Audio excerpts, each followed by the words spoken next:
Ta-da! Hi guys, welcome to SMC with Arewa. I don't want to take time today. I just want to, dive into the matter because I'm boiling. Before I jump into what I want to say concerning this kidnappers that is on rampant now. On the issue of Okonlomo that has been, I think it's raining now. Most agitators are talking about Okonlomo this, Okonlomo that. Some are saying that Okonlomo abused Sunday Igboho, or Okonlomo is campaigning for Tinubu. First off, Okonlomo is not a loyalist of Sunday Igboho. Okonlomo ò kì í ṣe loyalist Sunday Igboho from day one. He is not Sunday Igboho follower. Kò kì í ṣe loyalist ẹ̀. Kódà even Tinubu tó náà ń campaign fún gan. Okonlomo ò kì í ṣe loyalist Tinubu. Influence MC Oluomo òun ni ló fi sọ pé òun campaign fún Tinubu. But nevertheless, notwithstanding, anybody can choose to campaign for anybody that they want to campaign for. It is on his platform. If he chooses not to follow Yoruba Nation, torí òun ti gbé slogan tẹ̀ jáde ó ní Yorùbá ló kàn. Òun làwọn tó ń campaign fún Tinubu. Slogan táwọn yẹn ń lò ní ìsìn nìyẹn pé Yorùbá ni ó kàn. But nǹkan tí mo fẹ́ kí I understand ni wípé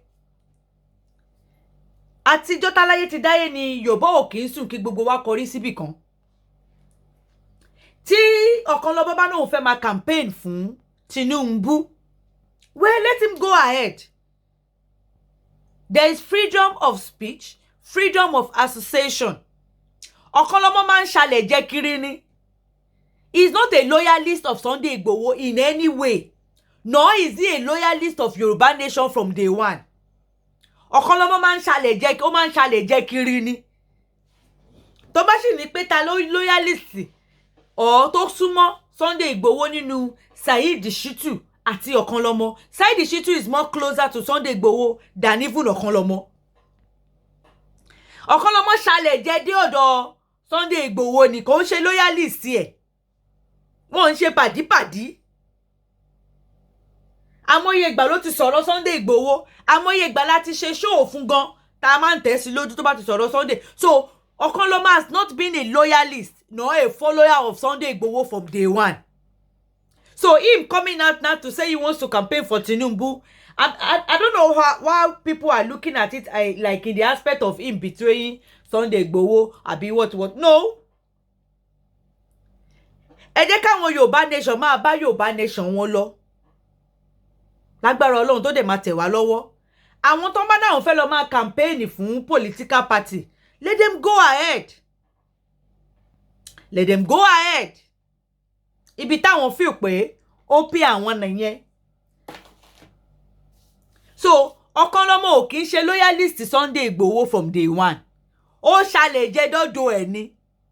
Bí àwọn àfáà míì gan ṣe ṣàlẹ̀ jẹ́ dọ́dọ̀ Sunday Igboho. Most of them ṣàlẹ̀ jẹ́ débẹ̀ ni. Okonlomo máa ń ṣàlẹ̀ jẹ́ kiri ni. Ó máa ń ṣàlẹ̀ jẹ́ kiri ni, kò ń ṣe loyalist Sunday Igboho from day one. Tó bá tiẹ̀ wá jẹ́ loyalist Sunday Igboho from day one, I mean, loyalist wọn kò kí ń ṣe Yorùbá Nation, òun ni foundation friendship yẹn. Okay, bá ṣe ní Saheed Shittu jẹ́ loyalist Sunday Igboho, ṣé Yorùbá Nation òun ni ìpínlẹ̀ friendship ìyẹn Saheed Shittu àti Sunday Igboho ni? Rárá. Kò ṣe Yorùbá Nation ní ìpínlẹ̀ friendship wọn. Ká má wá sọ pé bóyá tí yẹn bá wá jáde tó sọ̀rọ̀ nípa political party, a máa sọ pé bí ó betray Sunday Igboho. Kò rí bẹ́ẹ̀. Gẹ́gẹ́ bá a ṣe tún sọ tí Saheed Òṣùpá tó ń kọrin lọ́jọ́ kìíní àná tó bẹ̀rẹ̀ sí ní máa jáde fún pé ó betray Sunday Igboho torí pé yẹn ń kọrin kí Tinubu. Ṣé Yorùbá Nation ṣóhun ní ìpínlẹ̀ṣẹ̀ friendship Sunday Igboho àti Saheed Òṣùpá ni? No. There are some people that has been friends with Sunday Igboho way before Yoruba Nation or no Yoruba Nation. Way before Yoruba Nation or no Yoruba Nation. So kò kí n ṣe Yoruba Nation ní ìpínlẹ̀ṣẹ̀ friendship olóyè àti àwọn people kan. Ká má wá sọ pé táwọn people yẹn bá wá ń ṣe nǹkan ní ìsìn, a máa sọ pé bí wọ́n betray ẹ̀ ni. Rárá, Yoruba Nation kọ́ ní ìpínlẹ̀ friendship wọn tẹ́lẹ̀. Ká má sọ pé wọ́n ní live life wọn mọ́. Rárá. So èmi ò rí big deal àbí edict tó wà ńbẹ̀ láti máa sọ̀rọ̀ nípa Ọ̀kanlọ́mọ kíní. Ẹ kàn ń give ẹ ní popular. Ọ̀kanlọ́mọ máa ń ṣàlẹ̀ jẹ́ kiri ni, ó máa ń ṣàlẹ̀ jẹ́ kiri ni, ó máa ń ṣàlẹ̀ jẹ́ kiri ni. Ó máa ń ṣàlẹ̀ jẹ́ kiri ni. Kò ń ṣe loyalist Sunday Igboho. Kò ń ṣe loyalist ṣé Tinubu mọ̀rí gan ni. Kò ń ṣe loyalist ṣebí torí MC Olúọmọ tó ṣàlẹ̀ jẹ́ dọ́dọ̀ ẹ̀ lọ́wọ́lọ́wọ́ báyìí. Òun ni gbogbo yẹn. Ó dẹ̀ accuse Saheed Shittu pé yẹn campaign fún Saraki àbíkílọ́ tí ṣé Bukola náà ni ó fẹ́ máa fi style campaign fún PDP bí àwọn náà ni ṣe mọ̀ kó wà Saheed Shittu náà jọ ń jà tẹ́lẹ̀ bá ṣe òun á fẹ́ ṣe opposite ẹ̀ bí àtúrẹ́ ní í but whichever way it is, Ọ̀kanlọ́mọ has never been a loyalist of Sunday Igboho, nor has he been a loyalist of Yoruba Nation from day one. So whatever he's doing, I don't don't give him that popularity, don't give him that attention at all. Don't just patronize his attention. Don't give him. Orí platform ni ló ti ń campaign fún Tinubu. Ó sọ pé òun fẹ́ máa campaign nísìnyí ni òun ò sọ̀rọ̀ ẹ̀sìn mọ́. So let him do whatever he wants to do. He has never been a loyalist of Sunday Igboho. Òun àti Sunday Igboho ti jọ ní rapport, kò ń ṣe Yoruba Nation ní foundation ẹ̀ now. So ká má sọ pé bóyá ó ń betray. No. I believe by now, let us jump the phrase of somebody's betraying Sunday Igboho, but somebody is not betraying Sunday Igboho. Like at this moment, àti kọjá phrase yẹn. Àti kọjá phrase yẹn. Olóyè náà rí gbogbo nǹkan tó ń ṣẹlẹ̀ now. Wọ́n máa ń sọ wípé ẹni tó ṣojú òṣèyìn, àwọn náà ti rí. Àwọn náà dẹ̀ ti máa rí nísìn. So èmi ò popularity tẹ́ fẹ́ máa fún Ọ̀kanlọ́mọ tó ń ṣàlẹ̀ jẹ́ kiri kò yé èmi. Kò yé mi. Torí ẹni yóò ṣe loyalist ẹni yìí tẹ́lẹ̀. So kí lóde tẹ́ ṣe wá ń fún ní attention. Ó ń ṣàlẹ̀ jẹ́ kiri ni now, ta ni kò mọ̀ Ọ̀kanlọ́mọ. A ṣàlẹ̀ jẹ́ ni. That reminds me. Lórí ọ̀rọ̀ Tinubu, ó dà pé wọ́n ní àwọn náà ti fẹ́ dọ́gbọ́n fa Ọ̀ṣínbàjò sílẹ̀. Tinubu náà dẹ̀ sọ pé òun náà fẹ́ jẹ pírẹsidẹ́ǹtì. Àbẹ́màrí bí wọ́n ṣe fẹ́ fi orí Yorùbá méjì táwọn people ṣe rí jókà táwọn Fúlàní tí wọ́n gbé jáde wá. Just look at that joker that they played. Bífẹ̀kàn tẹ́lẹ̀ wọ́n ti mú orí Ọ̀ṣínbàjò sábẹ́, wọ́n ti mọ̀ pé àwọn lè control yẹn. Wọ́n fẹ́ wá máa pù. So gbogbo bàbá Tinubu, gbogbo owó tẹ́ lọ ń donate sí nọ́ọ̀tì tẹ́ ń ṣiṣẹ́ ṣe ti rí jókà tó ń fẹ́ yọ fún yín nísìn. Ṣé ti rí jókà torí mo kà bí kan pé àwọn Arewa youth ní wípé kí Tinubu kọ́kọ́ lọ mú health certificate, kí dọ́tọ̀ kọ́kọ́ lọ tẹ̀sẹ̀ pé kò ń ṣe síkìlà. Torí Fẹ́nikúfọ̀lá dìde tó ń bá a dààmú tó ń bá a yí.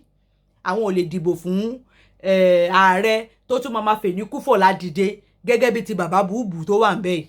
Imagine that insult. Pẹ̀lú gbogbo owó tí Tinubu tó ń run sí north. Àwọn náà ti gan mọ̀ wípé bàbá Tinubu, àwọn náà ti tẹ́ ń run owó, tẹ́ ń lọ tẹ́ donate owó síbẹ̀.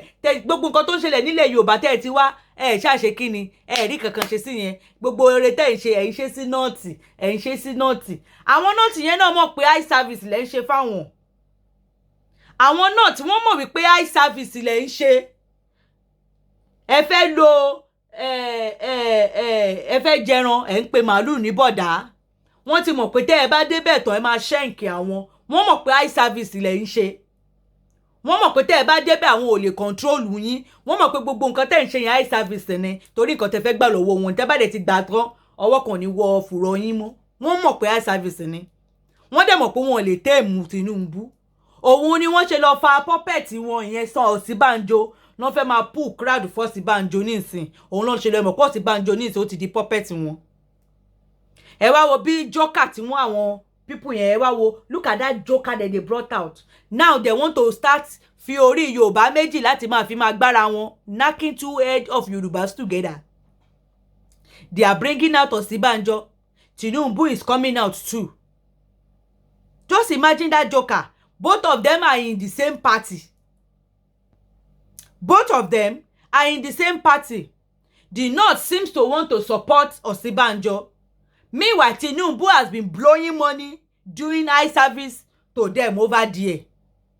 They believe that Tinubu is doing eye service. When he gets there, they will not be able to control him.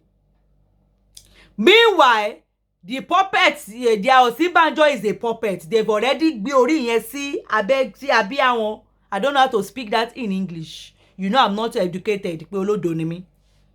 Wọ́n ti gbé puppet yẹn Osibanjo, wọ́n ti fi orí yẹn má bẹ́ǹtì ẹ̀. Wọ́n ti kó gbogbo, wọ́n ti mọ̀ pé yẹn mo sorry bí adìdìrìn díẹ̀ ni bàbá. Wọ́n ti kórí wọn sábẹ́. Yẹn wọ́n lè gbá wọn bí bọ́ọ̀lù.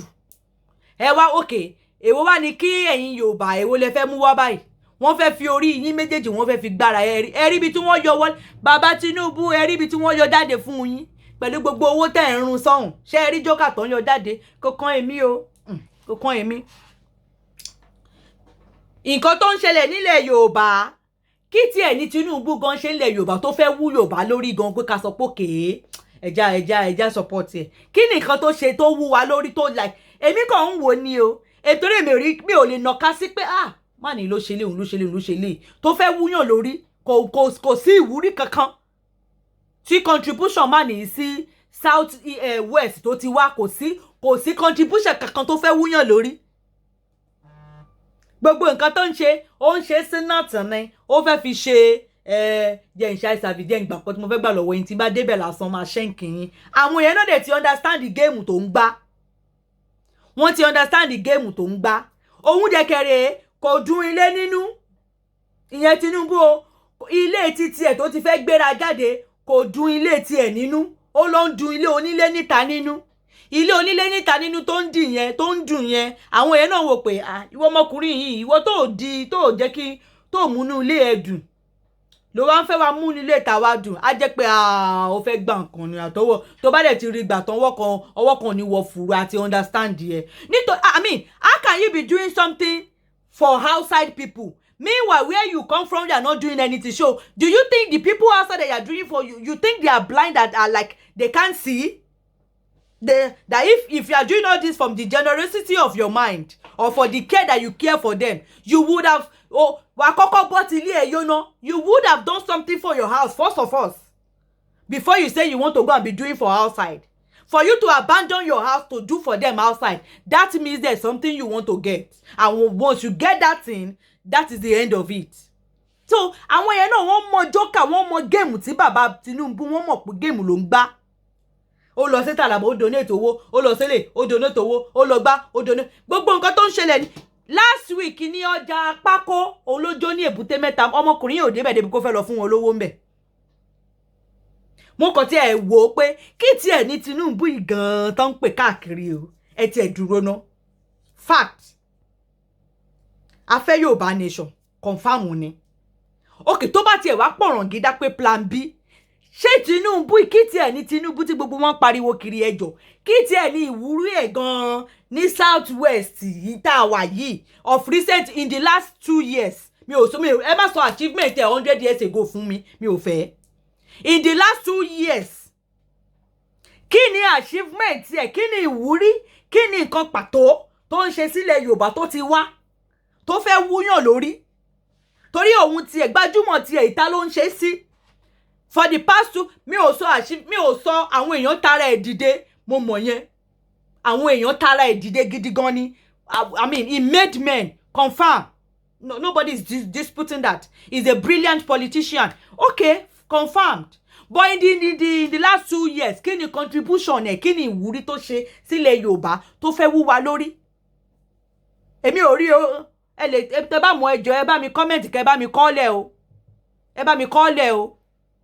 Nǹkan tó ṣe sílẹ̀ Yorùbá in the last 2 years tó fẹ́ bó ṣe ń ṣe sí north yẹn ẹ bá mi dárúkọ bí tó ṣe sí sílẹ̀ Yorùbá bó ṣe ń fún wọn ní 50 million bí tó ń fún wọn ní 100 million lọ́hùn tó ń ṣe kinní kan tó ń donate owó síbi tí àwọn bandits àtàwọn boko tó ń wà tó ń donate owó fún wọn bẹ́ẹ̀ ẹ bá wa sọ bó ṣe ń donate sílẹ̀ Yorùbá náà in the last 2 years ẹ bá wa tọ́ka sí bó ṣe ṣe sílẹ̀ Yorùbá ẹ má sọ àwọn achievement ẹ̀ tipẹ́tipẹ́ ẹ má sọ yẹn ẹ má sọ tàwọn tó tara ẹ̀ dìde ẹ jẹ́ ká gbé yẹn sẹ́gbẹ̀ẹ́ kan náà ẹ kọ́kọ́ sọ bó ṣe ń donate kiri yẹn ẹ bá wa sọ ibi tó ṣiṣẹ́ sílẹ̀ Yorùbá náà káàtì ẹ̀ gbé yẹ̀ wò ọjà tó tóbi jù jóná ní Ìbàdàn ọjà tó tóbi jù ó jóná ní Ọ̀yọ́ ọjà Akẹ̀sán bàbá yìí ò lọ bẹ̀ débi pé ó fẹ́ donation owó ń bẹ̀ o kò lọ o torí oríṣiríṣi ń ṣẹlẹ̀ okay look at what is going on between Ṣèyí Mákindé maybe you will go and call back your ọ̀gá Àmọ̀tẹ́kùn ìyẹn Gani Adams remember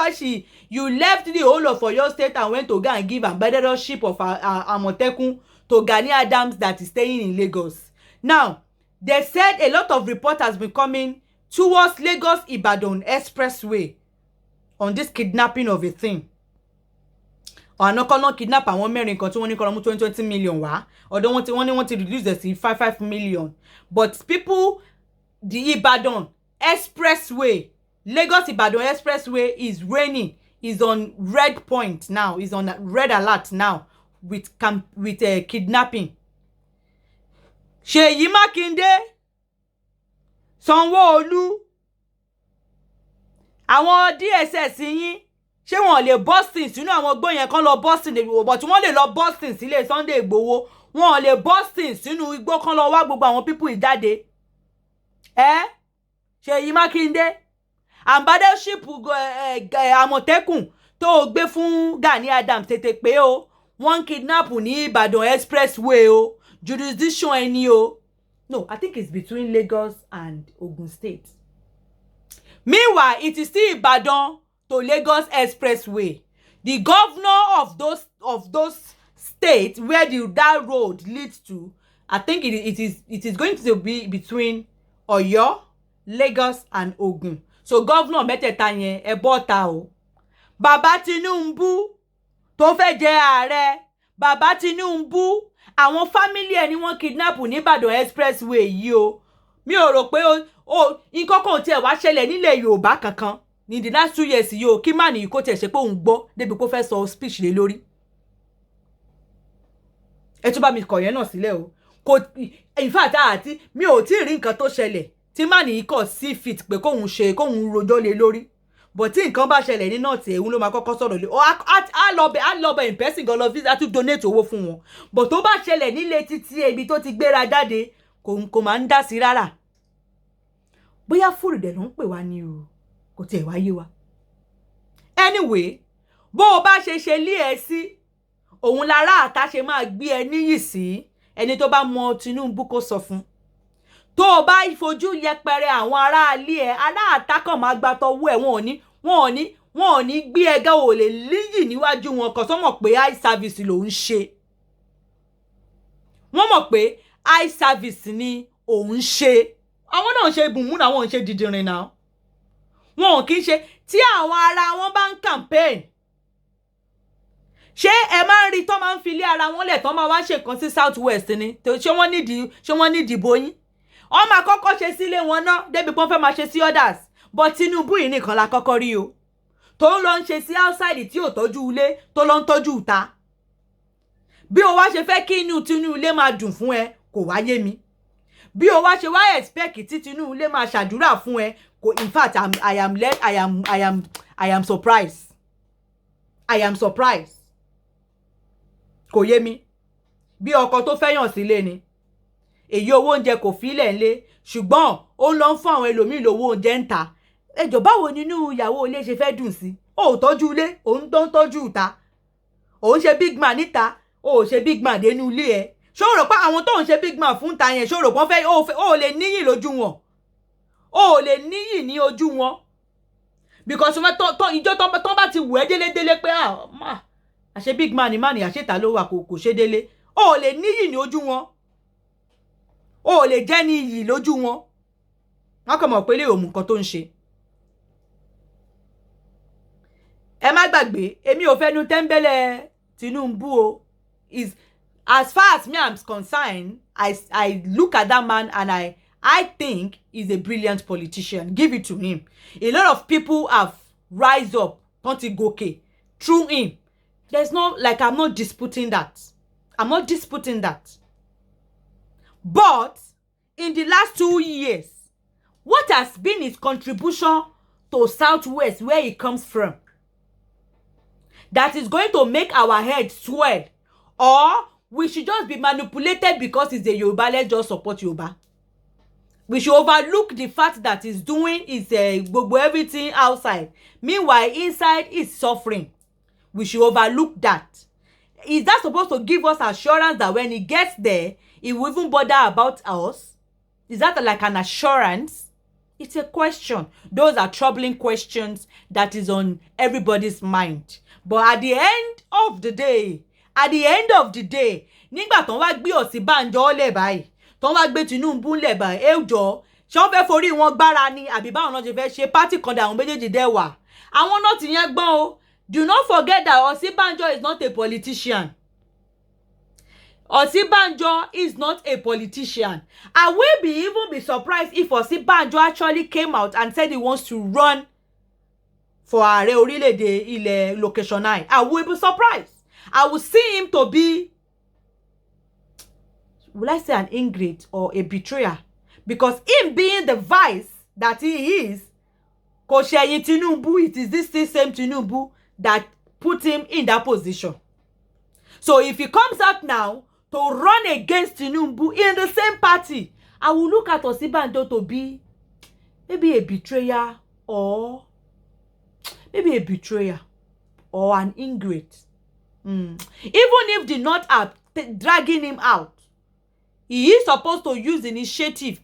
Ẹ fẹ́ forí mi gbá brother mi ni now. Lẹ́ni tó jẹ́ pé bí ipò tí mo wà yìí gan kò ṣẹ̀yìn ẹ̀. Irú èmi kọ́ ló yẹ kí n jáde pé mo fẹ́ run against ẹ̀, kò tiẹ̀ make sense rárá, kò ṣe gbọ́ sétí. Ṣùgbọ́n ká máa wo géèmù yẹn lọ. Ṣẹ̀bọ̀ ẹ má gbàgbé pé àwọn náà ti mọ̀ pé Ọ̀ṣínbàjò ń ṣe wọ́n mọ̀ pé politician ni Tinubu. Géèmù tí Tinubu ń gbá ó yé wọn. Wọ́n mọ̀ pé tó bá débẹ̀ ọwọ́ kan ò ní wọ fùrú ẹ̀, kò ní rí tí wọ́n rò mọ́. Wọ́n mọ̀ pé àwọn ò lè téèmù ẹ̀, gbogbo dídákẹ́ tó ń dákẹ́ yẹn wọ́n mọ̀ pé ó ní nǹkan kan. Wọ́n mọ̀ pé ó bá débẹ̀ lásán fùrú ọkàn ò lè wọ díẹ̀ mọ́. But wọ́n mọ̀ wípé Ọ̀ṣínbàjò tiẹ̀ kò ń ṣe politician. Ó ti di puppet wọn, orí ẹ̀ abẹ́ wọn ló wà already. Ẹ wá wo joker yẹn, ká máa wo irú àwa tá bá wà ní neutral báyìí tá àti ẹ̀ fi bí tá àfi anywhere báyìí àkọ́ máa jókòó máa wo gbogbo film trick tí gbogbo wọn tó ń ṣe yẹn. Another lady came out that she wants to be ààrẹ orílẹ̀-èdè location 9. Is a woman. I was so happy when I saw it. And Ọ̀gá Délé Momodu sef came out and said, abẹ́rí pé ààrẹ lórí location 9 ti wá di comedy show báyìí. Irú Délé Momodu yẹn tó ṣe kùbànkù yẹn náà ń bọ́ ta pé òun fẹ́ jẹ ààrẹ. Abẹ́ máa rí nǹkan báyìí. Ṣé PDP àwa fún tíkẹ́ẹ̀tì tí Àtíkù wà ń bẹ̀? Was this same Délé Momodu not colliding and cohabiting with Sunday Igboho ní ayé ìjọ́un? No, òun gan abẹ́ rí nǹkan báyìí. Ó ti wá di joke. Èmi kàn jókòó mú kàn wo gbogbo wọn ní o, ká máa wo ibi tó máa gbogbo wọn fẹ́ fì sí. Ká máa wo kán máa ṣẹlẹ́yà wọn, ká máa wo gbogbo film trick tó fẹ́ ṣẹlẹ̀. Ìgbà mélòó náà 2023 a fi pé a wá rí gbogbo nǹkan tó fẹ́ ṣẹlẹ̀. Ẹ̀yin ti Tinubu ẹ ǹlẹ́ o. Ẹ̀yin ti náà ti tẹ́ lọ fọ Ọ̀ṣínbàjò síta puppet yín ẹ pẹ̀lẹ́ o. A máa wo bọ́n ṣe fẹ́ forí ẹ̀yin méjèèjì gbára wọn. Àkànjókòó a máa wòran ni. Èmi ò kú ní dìbò débi pé mo fẹ́ disturb ara mi lé àwọn méjèèjì lórí. Bóyá tí n bá rẹ́ni tó bá lè bá mi kọ nǹkan ìwúrí tí Tinubu ti ṣe sílẹ̀ Yorùbá in the last 2 years. Bóyá tó bá ètòrí èmi ò rí. Ẹnijọ́ mẹ́ta yìí ló ṣì lọ náà tó fún wọn ní owó ńlá. Tó fún wọn lówó ńlá. Òun dẹ̀ ni wọ́n kidnap ní Ìbàdàn expressway tí màní yóò tí rí nǹkan kan ṣọ sí o. Kò lè bọ́ta kó bá wọn san ransom. Ó lọ ń donate owó fún bí tí jẹ́ pé àwọn ni wọ́n kidnap àwọn èèyàn ẹ̀ kiri. Ó tún lọ ń donate owó fún wọn lọ́hùn. Ó ń ṣe big man. Ó ń ṣe ó fẹ́ ṣọ́ wọn sáà. Ó tọ́jú lé ló ń tọ́jú ta. Ó rò pé àwọn ti ta yẹn náà wọ́n ọmọ game tó ń gbá bì. Ká máa wo bóyá game yẹn ṣe fẹ́ lọ.